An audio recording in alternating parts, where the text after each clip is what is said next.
if I wasn't being paid to create cool characters and stuff, I'd be doing it, on my own anyway. So if you're not like waking up and being excited to do that, or you're not doing it like already as a hobby, like it's probably not something that you necessarily should do as a career, Like I think you really need to, like, if you weren't being paid to do it, like you would be doing it anyway.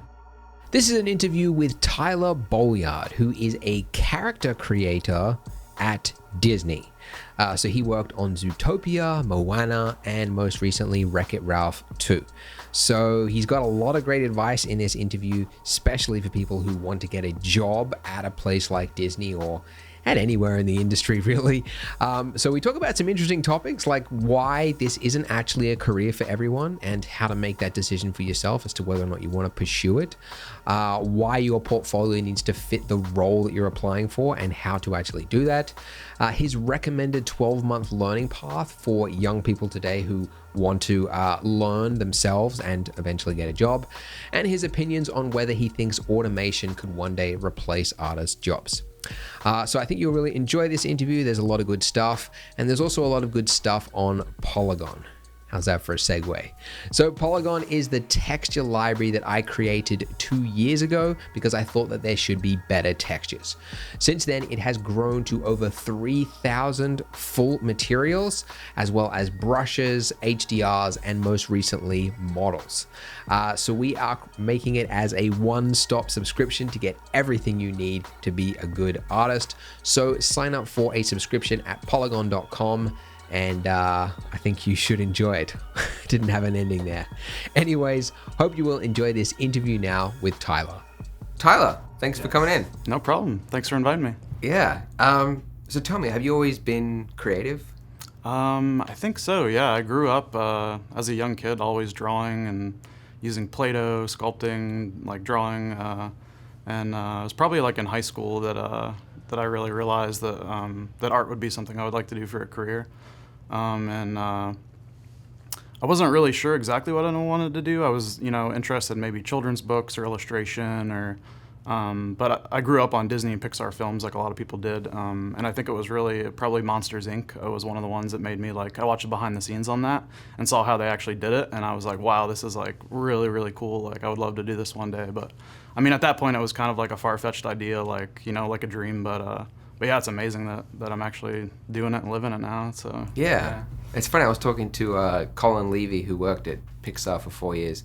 So he said the same thing, Monsters, Inc. behind the scenes. Oh, really? Yeah, that's interesting, yeah. Yeah, what was it that they have like a tour of the office or something? They did, yeah. I've seen multiple, but yeah, it was just really inspiring seeing they showed, how they did the fur on Sully and how they model the characters, and yeah, it was just fascinating. Like I don't think until then I'd really fully wrapped my head around, how they make the films. Like a lot of people, don't necessarily understand how many people and how many artists it takes to really create something like that, So I think that was kind of the first time that I saw, behind the scenes what it really takes and how many artists are actually doing that for a career. And I was like, wow, that's actually viable to do, Right, yeah. Do something I really enjoy, so. Yeah, so you're playing with Play-Doh as a kid? Yeah.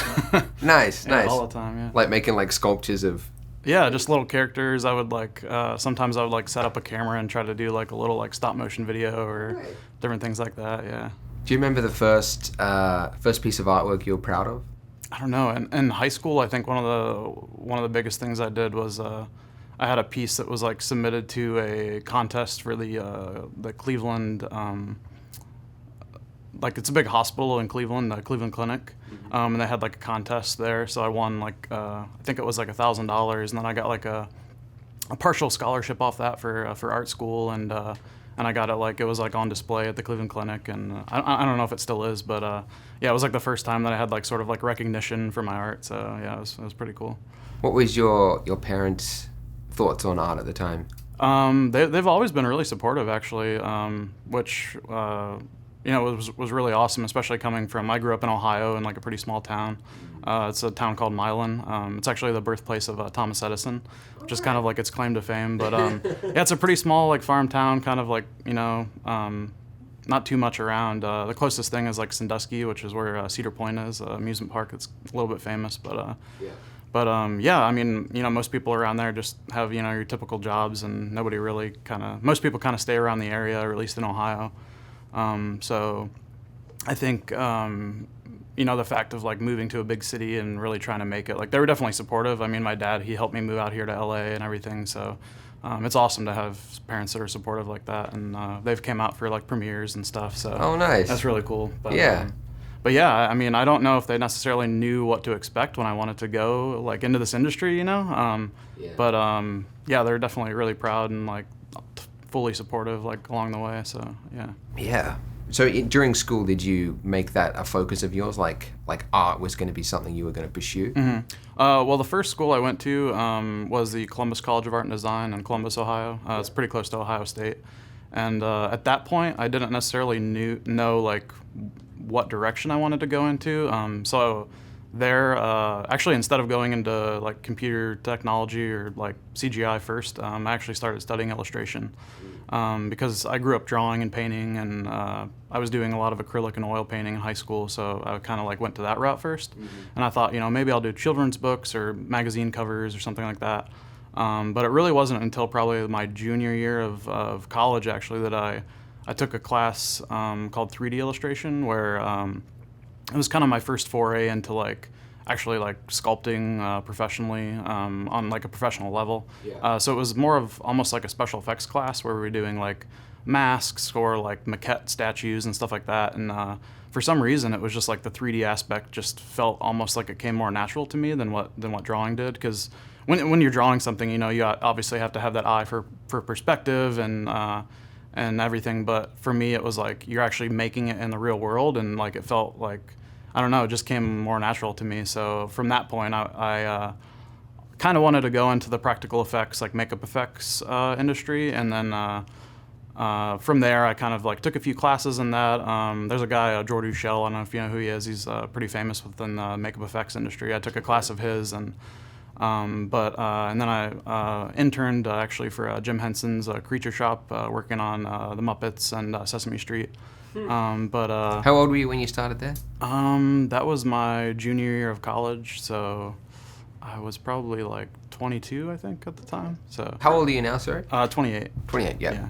But yeah, it was really fun. But the one thing that was just a little bit of a downer was like the industry I could see was on a bit of a decline just because of the rise of digital, and it's just a much easier way to work nowadays. And with ZBrush and Maya and everything, you can just make changes so much easier. And whereas in traditional art, it can take you weeks to change something that would take a few minutes in the computer. So it's definitely understandable. And now that I do digital, it's almost more fun to be able to make changes like that and not have to worry about that. Do you miss the practical side? A little bit. I mean, I try to do some traditional sculpture on my own, like just in my free time for fun. Like that's definitely fun to get in there and get your hands dirty again. But Yeah. But yeah. Do you think it's important for art, like somebody wants to become a good digital character artist, to understand working with real clay? I think it is, yeah. I think it just gives you a different foundation, just as it would be for somebody who's like a digital painter. I think it's great, to have that background, in oil painting or drawing or just traditional, something just gives you a little bit more of a depth, I think, to the knowledge that you have. But actually, when I went to Noman School of Visual Effects, before we even got into ZBrush or anything, we took a 3D class with John Brown where we made maquettes in Chavant clay. What's maquette? It's like a little statue, like for something bigger that you would do. So like on films, a lot of the time, if they're designing like a creature or something, they'll do what's called a maquette, where it's like just a little sculpture of a character, just kind of like to get by off, like proof of concept sort of thing. All right. Okay. Yeah. So, but yeah, like I said, before we even got into ZBrush or doing any digital sculpting, they were like, you gotta, do something traditional and like get your background and like your head wrapped around like doing something like with your hands first before you kind of dive into the computer, which I thought was really awesome. So right, yeah. So how old were you when you enrolled at Noman? That was in 2011. So I think I was 25 maybe. I don't know. Yeah. Yeah. Nice. So I went there from 2011 to 2013. They have like a 2-year track that I did, which is for modeling and texturing. Right. Okay. Yeah. So you choose what sort. Like, how does it work at Noman? Well, they have different programs. Even now, I think they just got like a 4-year full like accredited like bachelor degree Yeah, I saw program. that, But yeah. before at the time that I went there, they had a 2-year program and a 3-year program. And the 2-year was more geared for people who have kind of already had some sort of education and background, and the 3-year was for a lot of people who are more straight out of like high school. So I went to the 2-year, which is more of like a fast track where you get right into digital first, but they kind of start you out on like I had like a perspective class and like some like other like drawing classes and story development and stuff like that. But then you kind of get right into Maya and stuff right off the bat too. Yeah, it was a really great program, and like I had really never even touched like 3D modeling or anything like until that point. Like I'd watched some tutorials and stuff and tried, but like Maya is such like a crazy program to wrap your head around. Like if you don't have that knowledge, so I kind of almost gave up on it on my own. And then No like, way. Yeah. It was just within one term, like at Noman, I was just like already like making stuff, and I was like, man, this is awesome. So Right. yeah.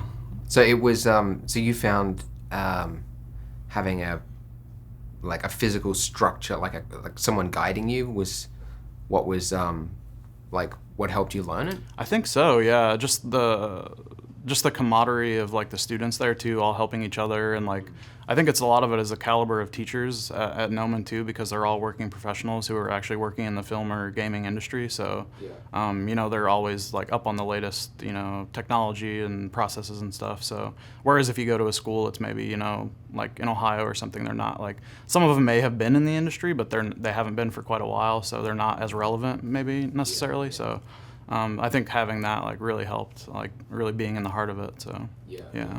I think that's probably like the biggest critique I've heard of like most universities is the sheer fact that it's so hard to get into the industry that when you do, why would you want to work at a university? Yeah. So of course the universities are generally filled with people who couldn't. You know, the old saying, those who can't do teach, which hurts me a little because I teach. But yeah, okay, cool. So what advice would you give to someone who was thinking about going to art school and they're wanting to choose the right, whether it's right for them, and then how, if they did decide, how would they choose how would they pick one? Yeah. I mean, before I picked a school, I definitely did a lot of research. I think when I first went to art school, like the main fact that I stayed in Ohio was just the fact that I grew up in a small town, and I kind of was like almost afraid to like leave that comfort zone. So I wanted to stay within, you know, a certain vicinity of my parents and everything. So so coming out to like LA was like a big jump for me. You know, I'd never like lived in a city that big before, and so it was pretty daunting. So I would say like if you want to get into the film or game industry, like you kind of have to have that willingness and that passion to be able to sort of like leave the nest and like, you know, go where the industry is. So I think that's one of the big things that I see, because even some of the people who I went to college with, like I saw a lot of really talented people, but they were kind of like, you could see that fear that they were almost like afraid to like leave their comfortability zone per se. So I think that's definitely a big factor in it. But as far as like making it your career, the advice I would give would be like, you have to be really, really passionate and driven about it. It has to be something that you love. Like if you get up every day and you're excited to make art and work on something, then like that's probably a good career choice. But if it's something you do as just a hobby here and there, like you have to really think about, you know, am I going to enjoy doing this every day, like 9 to 5? So, but for me, like, you know, that's what I was doing all the time for fun anyway. So the fact that I can make that into a career that I can get paid for, and I can, you know, work on films that affect millions of people around the world, it's just an amazing feeling. So like if you have that passion, that drive for it, I think like anybody can make it. It's just the amount of like putting in the hours for the work and like having the passion and the drive for it, and really just being persistent and like not taking no for an answer. You know, like you might apply to one of these studios and get turned down, but that's not the end of it. You know, like just keep working on your stuff and like keep learning, keep trying to be better, and eventually it'll happen. You know? Yeah, I think that's really good advice. There's something to be said for like you mentioned, like you've got to have a passion before you join the university, which I think is a lot of people might misconstrue it to think like the common one I hear from a lot of people that's thinking of joining university is like I really like games, and And so therefore I'm going to enroll at this university so I can work in the game industry. But I think it's important to try it, like the actual process, you know. Some people like do it as like, I'm going to find out what it's about when I join. Yeah, I've got actually, it's funny that you say that, because I've gotten a lot of messages from people just online who have seen my work or, you know that I work at Disney or whatever, and they're kind of like, you know, I want to work on movies too. Like, how do I do that? And it's like, you know, you kind of have to do your research and realize, you know, what are the different roles, and you know, there's so much information on the internet nowadays, like as compared to like back when I was in high school trying to get into the industry, as far as like what types of jobs there are and what you can do. And I think that's really the thing, especially if you're trying to work at a bigger studio. Like, you really kind of have to specialize in something, and you kind of have to know, you know, what you would like to do. I don't think you necessarily need to know that when you go to college, but it's more so like you need to know more than just, oh, I like movies or I like games. You know, like, what is it specifically about that you would like to do, and like how would you, you know, contribite to that, I think. So yeah, definitely. Yeah. Cool. So you chose Noman and you were there for 2 years. And so I heard talking to Alex Alvarez at Noman, he was saying like the students get to pick the place that they would like to work at, and then they work towards that in their projects and things. Is that sort of how it works? Yeah. So it was like I think it's like the last 6 months of the 2-year program, where you have like a demo reel class, and I actually had it with Alex.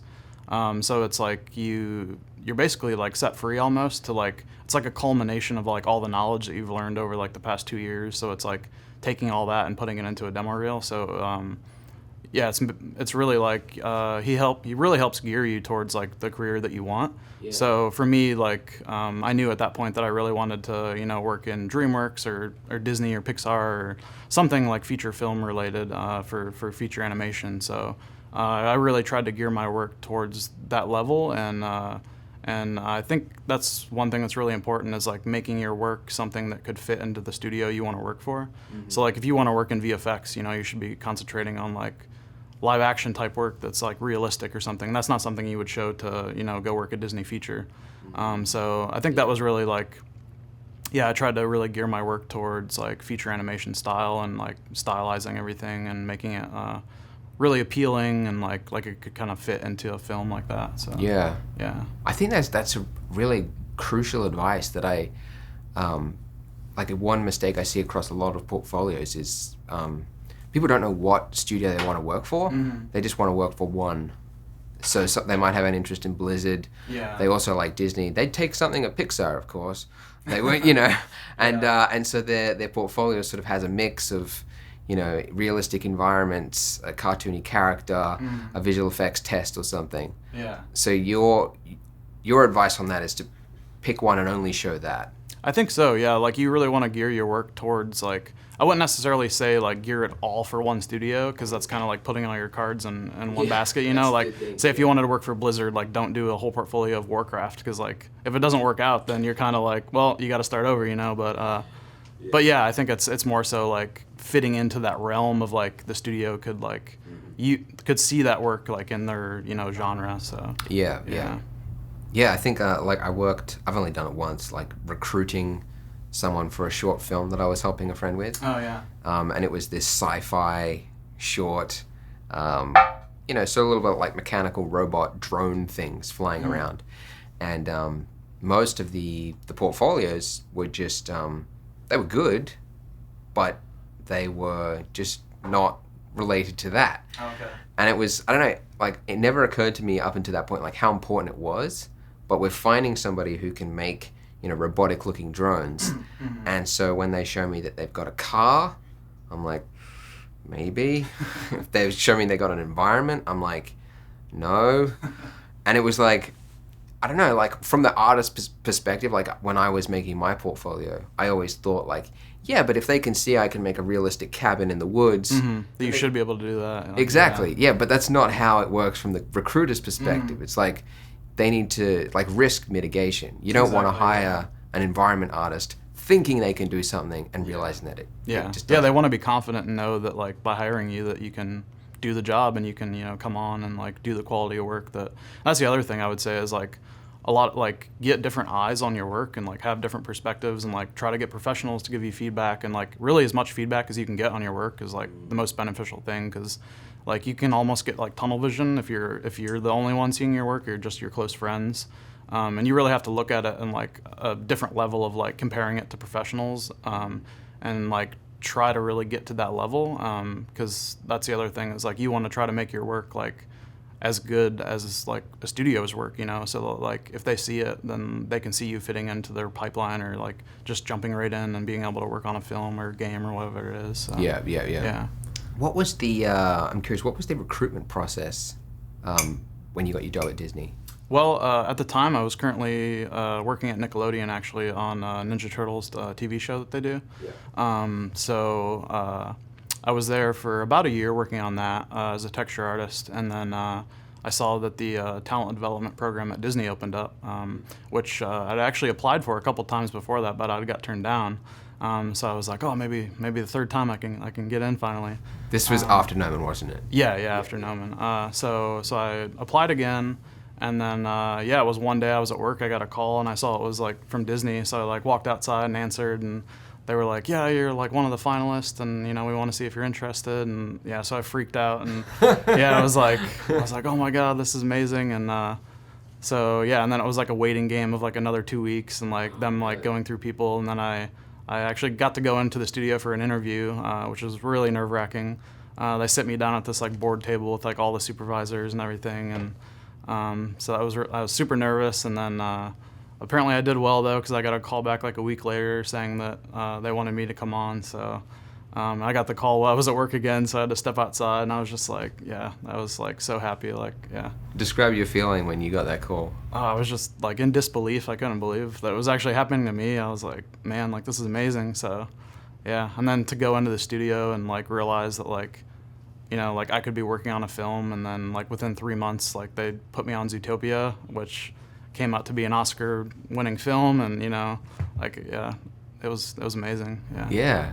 Gosh, how did it feel like walking through the doors for the first time? Oh, it was crazy. Yeah. I mean, well, actually, I had been there for a couple tours before, but like going through there first time with the fact that I was like interviewing or that I was like starting a job there, it was like a whole nother feeling, like almost like I don't deserve to be here, you know, like just being around all these talented people, like I'm not worthy, like, you know, so. Someone's going to call you out like, hey, you don't belong here. Exactly, yeah. And like the whole time, like when I was in training, I was just like, oh God, I hope I'm good enough. Like, I hope I'm good enough. Like, I don't want to let these people down. But yeah, I think it really took probably like a year of that to like finally feel like comfortable and like, okay, like, you know, like I fit in, like, you know, so. Yeah. What sort of things are they looking for in the interview? I think a lot of the times, actually, like in this industry especially, like I get a lot of questions about people like, you know, saying, did they need a degree or do they need to go to school? And like that's one thing that's I think is unique about this industry is like you really don't have to. Like one of the main things they look for is really portfolio or your demo reel, like the work that you do have. So that's the main thing. So I think at the point that they're bringing you in for an interview, it's really like they already like your work. It's kind of just seeing if they like you and if you fit into the team and like how you are as a person, if you're, you know, if you can collaborate, because that's one of the main things that working on a film or a game, it's like you have to be part of a team, you know, you can't be a single player. So I think it's just really seeing how you would fit into the team and if you know, can vibe with them and work as part of the team. So, yeah. Do you know what sort of things how do they find out if you're a good fit for the team? Just having a conversation? Really just having a conversation, I think. I don't really remember at this point necessarily like what kind of questions I was asked, but I think, it's just like seeing, you know, if you're sociable, if you know, what kind of person you are, like if you've been in a team environment before, if you've only been, you know, just freelancing or what it is, you know, so, Yeah, I think that there's a lot of people aren't aware of how crucial what do you call it? Being a team player is. Mm-hmm. Yeah. Can you recall any? Has there ever been a time when you've been working at a studio and someone hasn't been a team player, and what happened? Actually, I think I've been pretty fortunate to work with some pretty awesome people in my career so far. Everyone's been like really nice and helpful, and everyone I've worked like directly with has definitely been like a team player. So it takes, you know, hundreds or thousands of people to make the films or games that come out. So I think that you really have to be in that mindset of like not really taking ownership of your work, and like really that it's like the bigger picture of like what you're creating together. And that's one thing too that I had to like sort of realize is like you can't like get too attached to anything, because like things can be thrown out too. Like there were things that I worked on that like it's like, well, that's not in the movie anymore. Like, all right, I just spent a couple months on that, but all right, we're moving ahead. Like so yeah. And can those pieces be used in a portfolio or? Usually not. No, if it's not in like the final thing, yeah. So it's kind of like kiss it goodbye. But, Wow, yeah. But I think that's really just part of the industry. It's like you got to realize like you're not making it for yourself. You're making it for somebody else, and they're using your talent, but like it's for the bigger picture. So it's like you got to think about it about like that's one of the things that like the bigger studios like Disney is like. It's really all story driven, and like that's the thing is like if it's not servicing the story and it doesn't like make the story better, then like it's not necessary. So it's like you kind of have to have that mindset of like is it making the film better or not, and like that's really one of the things that like sometimes studios like that, or like Pixar, they might like shelve something, or they might totally cut scenes out and like rewrite things, and like in the script or stories process. But it's all about really making the final piece as good as it can be. Yeah, I've heard of people that I won't mention the movie, but like there was a particular movie where it was originally set in snow. And so they had artists and teams, tech developers working on this snow for the environment and figuring all that out, and then they just went, it's no longer a snow movie after a year of doing all that work, and just threw it all out. Yeah. Was that difficult for you at first, like when you had work thrown out? Yeah, it was. Yeah, because it was like I was definitely excited to be able to show some of it, but at the same time, it's like, yeah, you just kind of have to get used to it. Like, there's really no easy way about it. It's just, it's just part of the game. Yeah. Because when you're an artist, you're like a self-starter, and you're in control of everything you do. Yeah. And then suddenly, you're not. Yeah. Do you ever feel like some people say this about the industry, like you're just like a pawn? You know what I mean? Like, is it?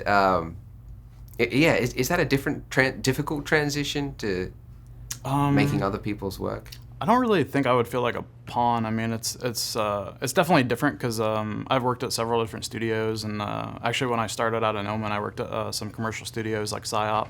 I was one of them over in Venice.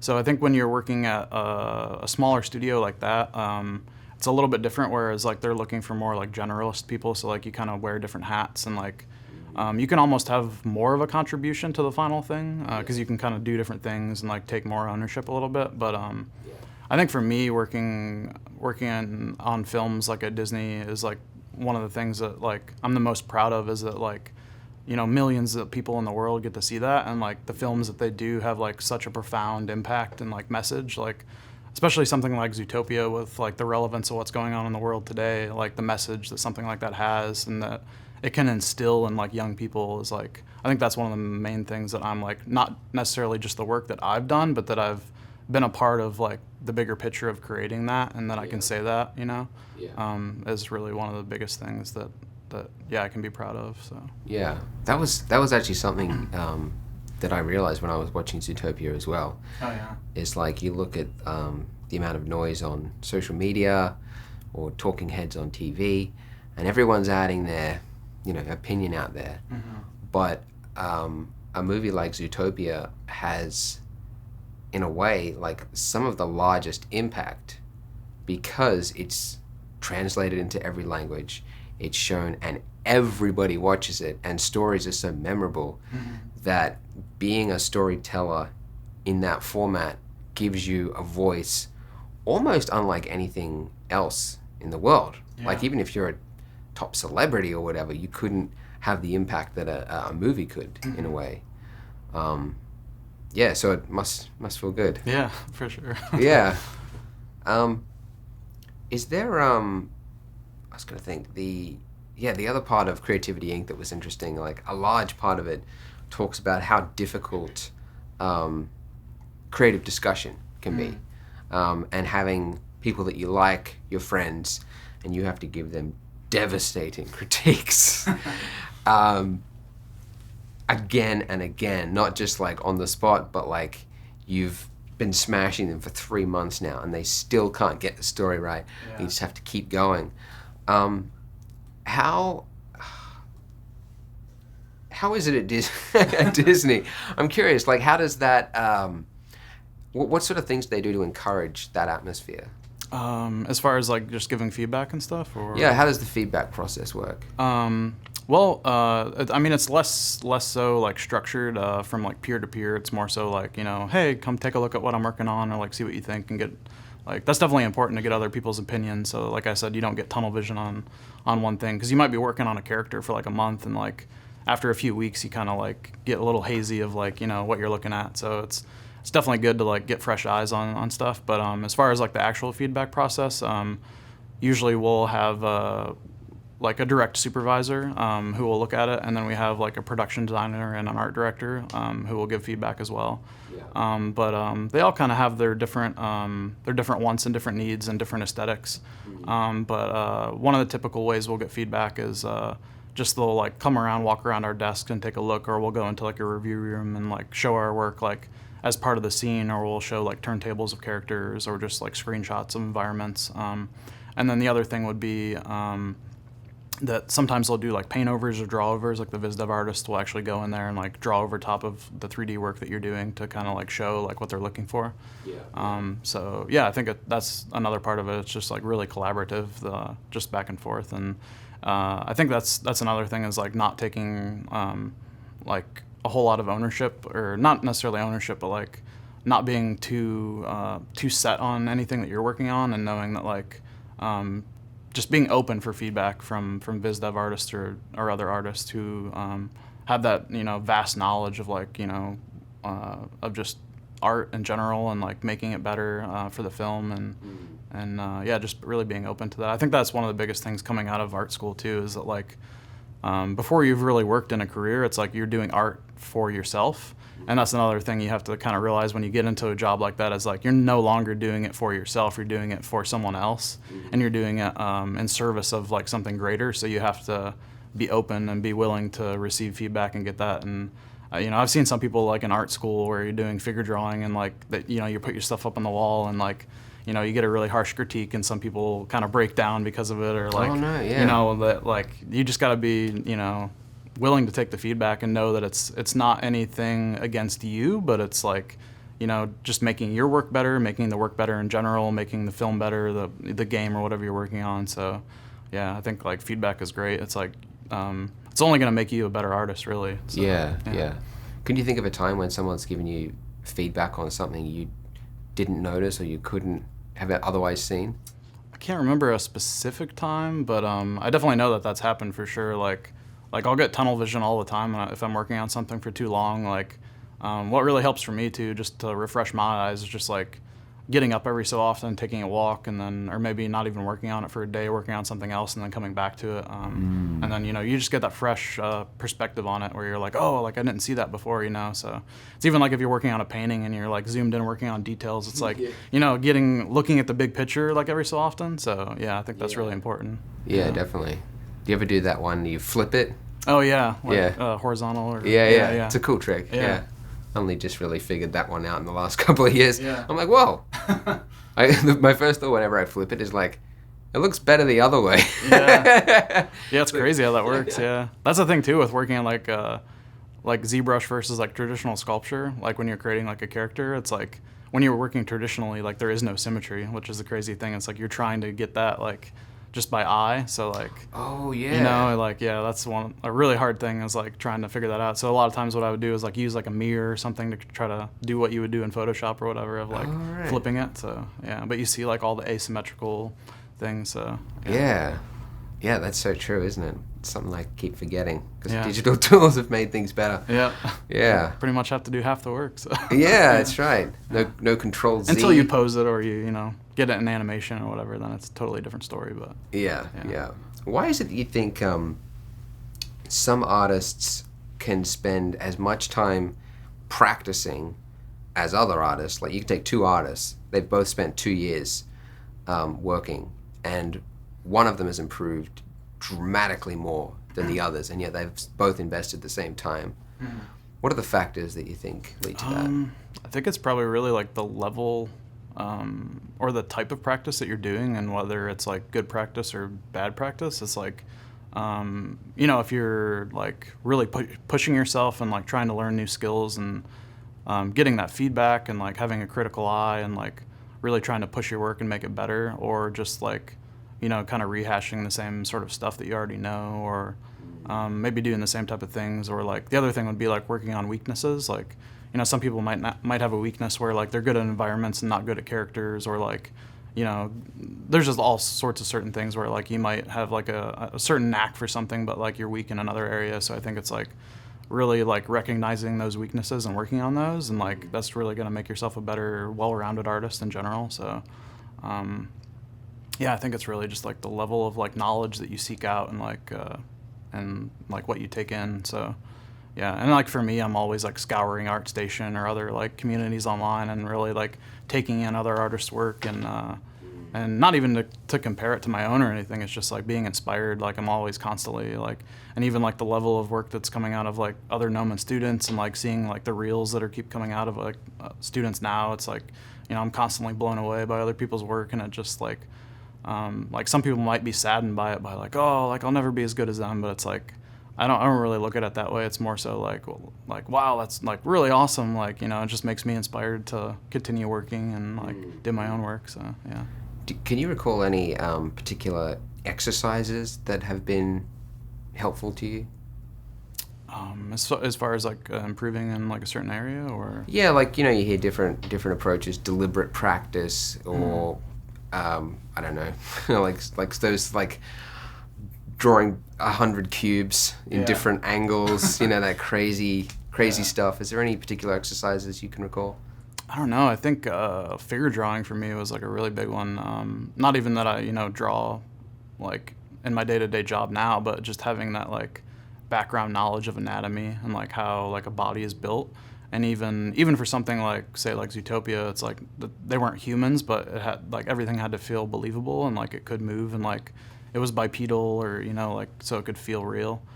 So just on anything that you're creating, and even like doing stylized art versus like realistic art, it's like having that knowledge of the anatomy and then being able to stylize it in a believable way that's also appealing.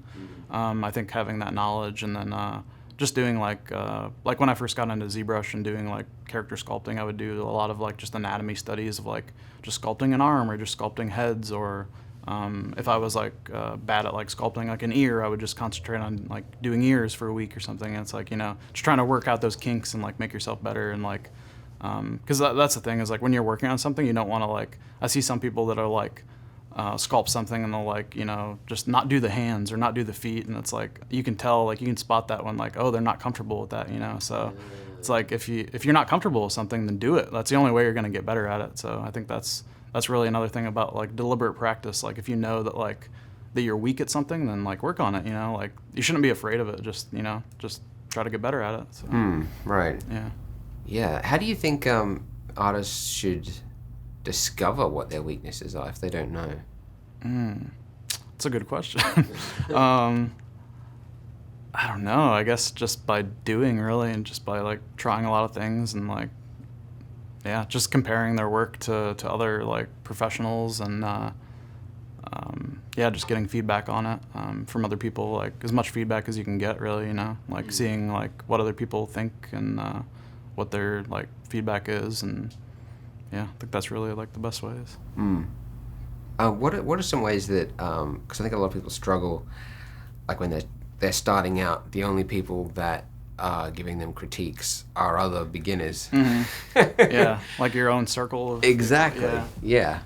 I think really like searching out other people to try to get feedback from, whether that's online or a teacher, or just trying to like find people who are better than you. I think that's a big thing too, especially working at like a studio where that has like a legacy like Disney, where there's so many talented people there. It's like the more feedback you can get, the better. It's like if you really look up to somebody, like you admire somebody's work online, like send them a message, see if they can, give you some feedback. You get emails? I do, yeah. I try to give as much feedback as I can. And I would say, don't like bug people online. Like, don't try to be a nuisance. But like, if they don't respond to you, then like, okay. But like, I don't think there's any problem with like sending people some work and saying like, or your demo reel or whatever, and saying like, hey, what do you think? But I definitely did that a lot when I was at Noman, like just seeking out different professionals and even people who I knew went to Noman and are working in the industry. I was, constantly like trying to get as much feedback as I could. Yeah, I think that's a really, really helpful thing. Yeah. Is it true? Is it competitive to become a character modeler? Yeah, I think it's really competitive, especially nowadays more so. I think really the internet really has made it like the knowledge like more relevant to everyone, which is great. But because of that, I think there's a lot more people who like see it as a viable career and like are moving in that path. So it's definitely competitive, but I don't think that should shy anyone away from like going for it. Like if you're passionate and you're driven and you're persistent, like I think anybody can get into it. And there's a lot of work. Like I said, it takes hundreds or thousands of people to create these projects. So there's definitely room for people, and like studios are always hiring. And it might not be the dream studio. You might not get in right away. But go work other places, go work on commercials or video games for a bit, and try again, or So as long as you're having fun, you're creating cool stuff, then it's a great career to me. So yeah. Yeah. Is there anything you wish that aspiring artists knew about the industry before they join it? I think really just the amount of hours that you really have to dedicate to something and spend on it. So that's another thing. What I was saying before is like you really have to enjoy it, and you really have to be passionate about it, because that's a big part of your life is your job, and you're doing that day in, day out for hours at a time. And I think it's really just like that's the thing. Like before you even like choose to study it, go to college or anything, it's like if you're not like waking up and being excited to do that, or you're not doing it like already as a hobby, like it's probably not something that you necessarily should do as a career. Like I think you really need to, like, if you weren't being paid to do it, like you would be doing it anyway. So I think really have to look at it like that, as like if I wasn't being paid to create cool characters and stuff, I'd be doing it on my own anyway. So yeah, that's like the fact that I can get paid to do that is really a plus. So right. Yeah, I think like yeah, you have to look at it that way, as like if you really enjoy it and have a passion for it, then you can make it happen. Right. Yeah. That's good advice. It seems like you go to Burbank, you throw a stone, it's going to hit a studio, Yeah. bounce off, probably hit another studio on the way down. Yeah, for sure. It's all here.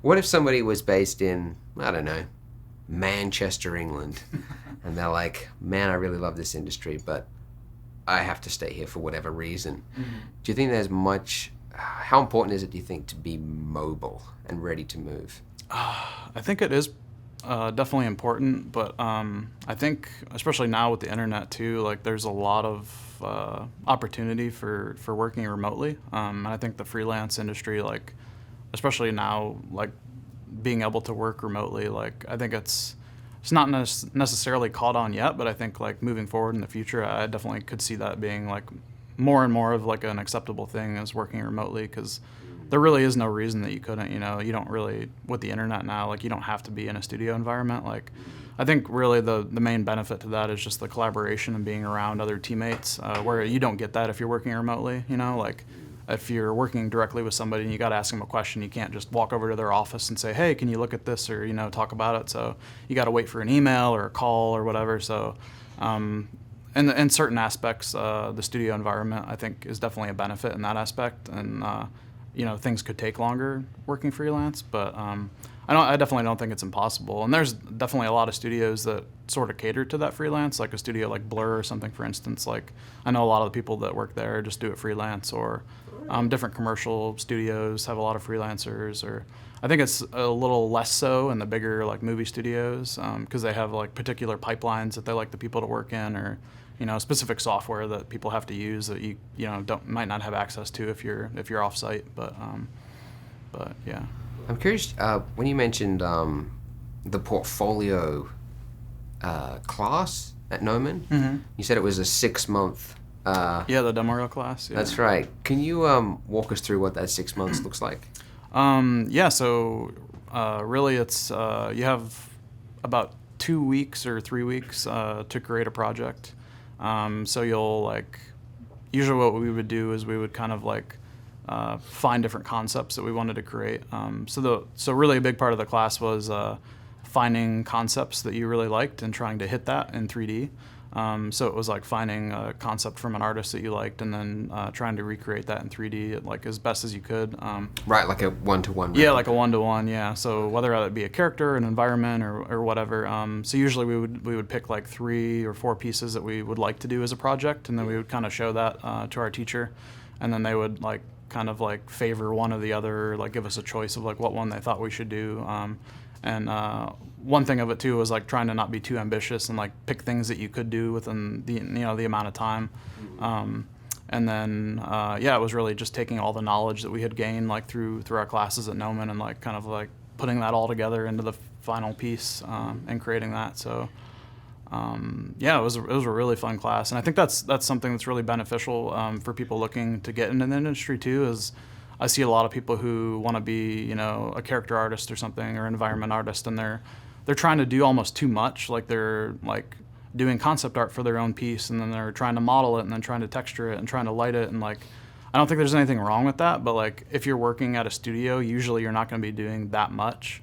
So usually you're going to be, a modeler or a texture artist, or like you really have to like focus on like what you would like to do and show that you can like take art direction and like.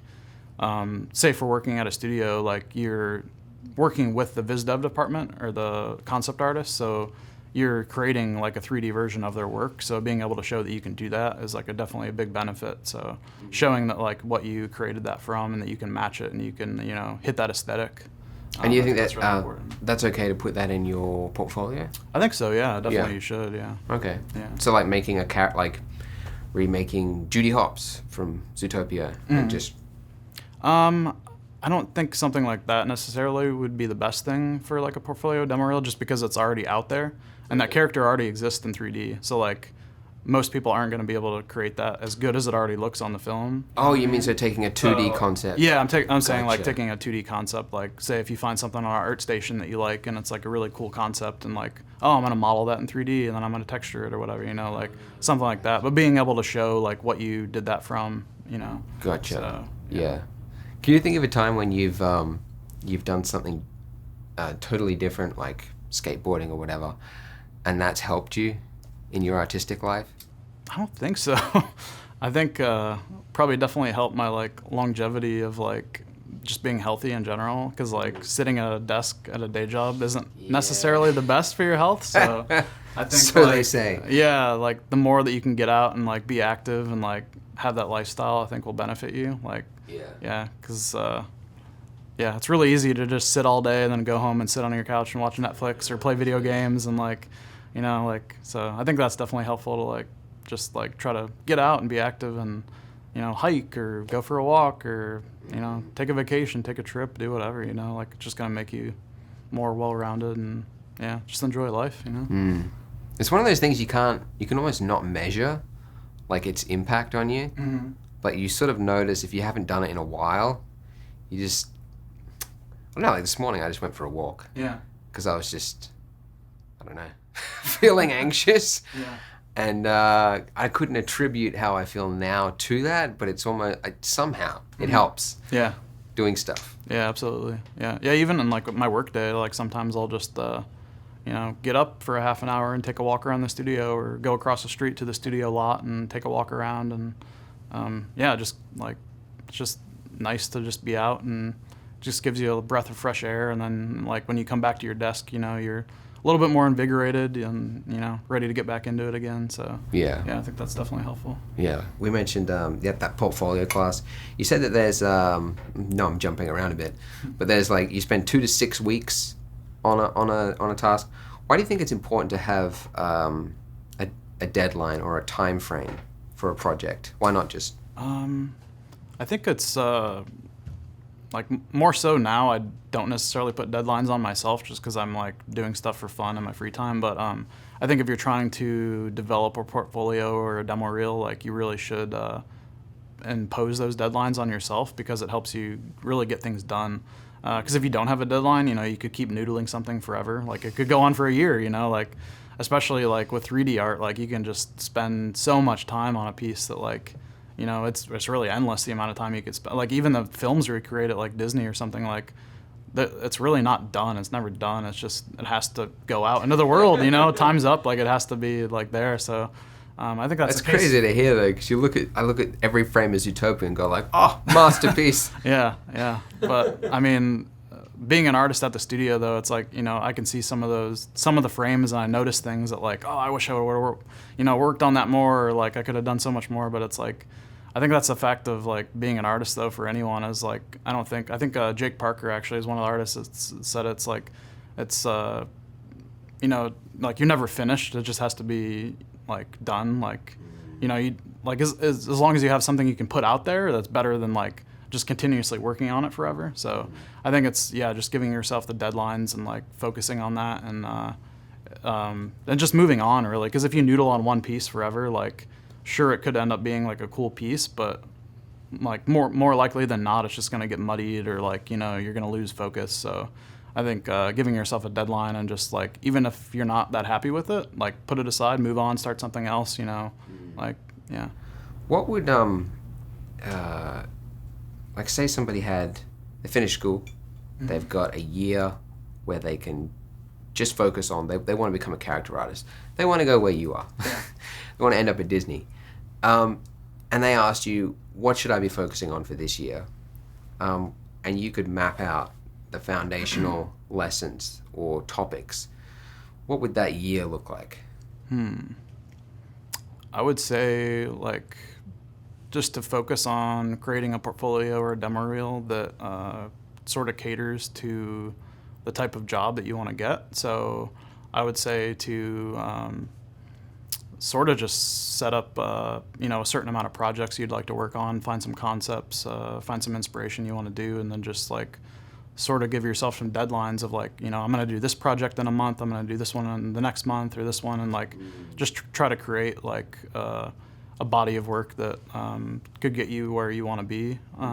So I think that's one of the things. It's like, it's not only showing the quality of work that you can do, but showing consistency, and like it's not necessarily like the number of pieces you have, it's like the quality too. So you could have like 3 like really amazing pieces and you can get hired, on something like that. Whereas like one might not be enough, because it's like, okay, this could be like a really cool piece, but what's the next one they're gonna do, Right. So I think that's like a nice balance of like showing like consistency and quality. So I think like just focusing on those 2 aspects of like, just having like a really solid portfolio or demo reel of like really showing what you can do and what you like to do. Consistency and quality, that's interesting. Yeah, you're right. It's like if you see one good piece, sometimes that's their only, but also it's like, how long did they spend on that? They might have spent a whole year on that one piece. So it's like, that's not realistic in a production environment. So whereas if you see, 10 really good pieces and they're all of the same quality, it's like, okay, I know this person can produce some awesome work, and they probably did it on a realistic time frame. So yeah.